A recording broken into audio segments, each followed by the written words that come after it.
एक और नई कहानी में आपका स्वागत है। बहुत पुरानी बात है, एक जंगल में एक बहुत बड़े पेड़ के तने में एक खोल था। उस खोल में कपिंजल नाम का एक तीतर रहा करता था।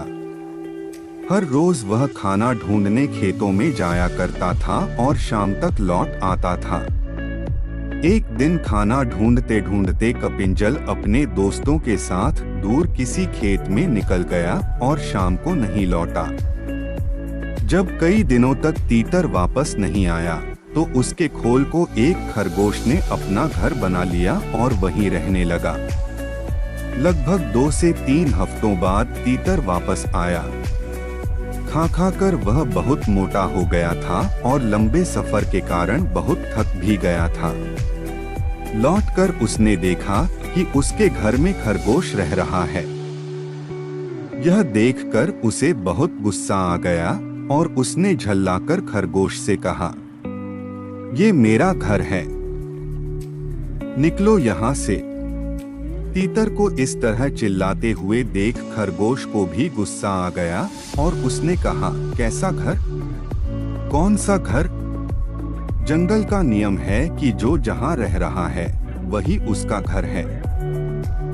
तुम यहाँ रहते थे, लेकिन अब यहाँ मैं रहता हूँ और इसलिए यह मेरा घर है।" इस तरह दोनों के बीच बहस शुरू हो गई। तीतर बार बार खरगोश को घर से निकलने के लिए कह रहा था और खरगोश अपनी जगह से टस से मस नहीं हो रहा था। तब तीतर ने कहा कि इस बात का फैसला हम किसी तीसरे को करने देते हैं। उन दोनों की इस लड़ाई को दूर से एक बिल्ली देख रही थी। उसने सोचा कि अगर फैसले के लिए ये दोनों मेरे पास आ जाएं, तो मुझे इन्हें खाने का एक अच्छा अवसर मिल जाएगा।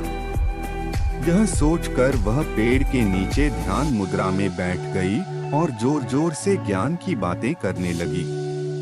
उसकी बातों को सुनकर तीतर और खरगोश ने बोला कि यह कोई ज्ञानी लगती है और हमें फैसले के लिए इसके ही पास जाना चाहिए।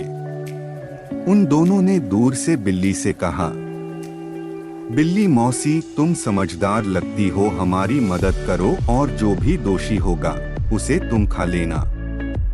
उनकी बात सुनकर बिल्ली ने कहा, "अब मैंने हिंसा का रास्ता छोड़ दिया है, लेकिन मैं तुम्हारी मदद जरूर करूंगी। समस्या यह है कि मैं अब बूढ़ी हो गई हूँ और इतने दूर से मुझे कुछ सुनाई नहीं दे रहा है। क्या तुम दोनों मेरे पास आ सकते हो?" उन दोनों ने बिल्ली की बात पर भरोसा कर लिया और उसके पास चले गए।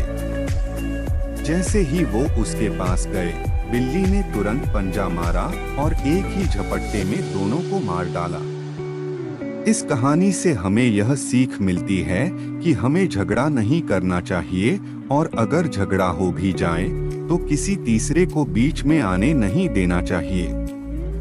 धन्यवाद दोस्तों, पूरी कहानी सुनने के लिए वीडियो को लाइक करें और चैनल को सब्सक्राइब जरूर करें।